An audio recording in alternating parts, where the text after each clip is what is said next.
Hi రా, నీ పేరేం పేరా? మైసెల్ఫ్ త్రిష. 10th క్లాసే కదా? 10th క్లాస్ సైకిల్ ఇచ్చినారా మీకు? ఇచ్చినారు. మీరు ఎక్కడ ఉంటారు? ఇందిరానగర్. ఇందిరానగర్. ఇప్పుడు ఈ స్కూల్ నుంచి ఇందిరానగర్కి ఎంత దూరం? Half an hour. పడుతుందా? మరి సైకిల్ లేనప్పుడు బండి సంజయ్ కుమార్ గారు సైకిల్ లేనప్పుడు ఎట్లా వస్తుండే ఇక్కడికి? నడుచుకుంటూ వచ్చేదాన్ని. హాఫ్ అన్ అవర్ నడుచుకుంటూ వచ్చేవారు? నడుచుకుంటూ వచ్చేదాన్ని. రెయిన్ ఫాల్ అయినా నడుచుకుంటూ వచ్చేదాన్ని, ఎండ కొట్టినా నడుచుకుంటూ వచ్చేదాన్ని. అలాగే చాలా కష్టపడేదాన్ని. బట్ ఇప్పుడు సార్ సైకిల్ ఇచ్చి స్పాన్సర్ చేసిండు కాబట్టి సో ఇప్పుడు ఎటువంటి కష్టం లేకుండా నేను స్కూల్కి ప్రేయర్కి అందేటట్టుగా వస్తున్నాను. కరెక్ట్.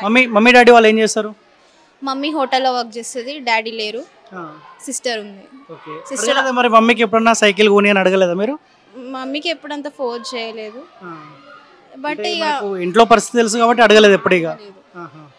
సో ఇప్పుడు మమ్మీ కూడా చాలా హ్యాపీగా ఫీల్ అవుతుంది ఇచ్చినందుకు. అండ్ నేను థ్యాంక్స్. వస్తుందా సైకిల్ తొక్కడానికి? వస్తుందా మీకు? అంటే వస్తుంది, బట్ ఎవరైనా వెనకాల క్యారీ చేస్తే నేను తొక్కగలుగుతాను.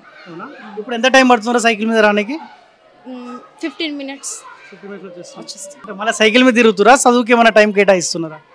సైకిల్ మీద అంత పర్టికులర్గా ఏం తిరుగుతలేను, స్టడీ మీద కాన్సన్ట్రేషన్ చేస్తాను. ఇంకేమైనా ఇబ్బందులు ఉన్నాయా మీకు? అటువంటివి ఏం లేదు. బట్ ఇప్పుడు సైకిల్ వచ్చినాక కొంచెం ఏంటి రోడ్ పైన వెళ్ళడానికి, రోడ్ క్రాస్ చేయడానికి కూడా కొంచెం బాగా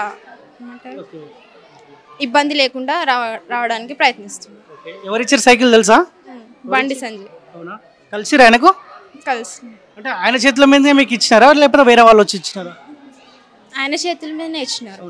ఏం చెప్పిండు మీకు? ఆయన మంచి చదువుకోవాలని చెప్పిండా? మంచి చదువుకోవాలి అండ్ సైకిల్ పైన రావాలి అండ్ మీకు ఎటువంటి ఇబ్బంది లేకుండా రావాలని చెప్పారు సార్. ఓకే.